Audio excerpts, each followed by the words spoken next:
malnutrition cyangwa se noneho ibyo bavuze ngo aba malnutri baba bafite ikibazo cy'ico bita ko ubundi ni ukuvuga ngo haba habayeho déséquilibre entre les besoins nutritionnels et ce que l'organisme reçoit.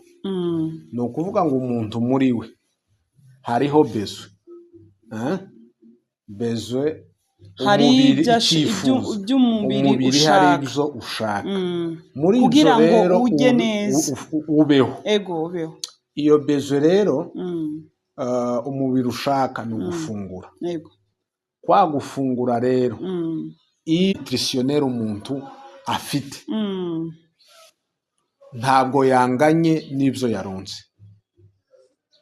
Urumva ni déséquilibre entre les besoins nutritionnels et ce que l'organisme reçoit. Umuntu akeneye gufungura muri bijya afungura rero yabironse byose bikwiye.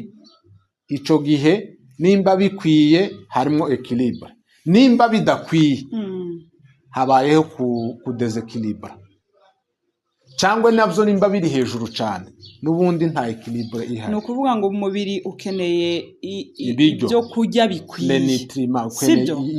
Ukeneye ibikwiye, noneho waronse ibidakwiye, cyangwa uronka nabyo ibiri hejuru kurenza ibyo wategerezwa kwakira.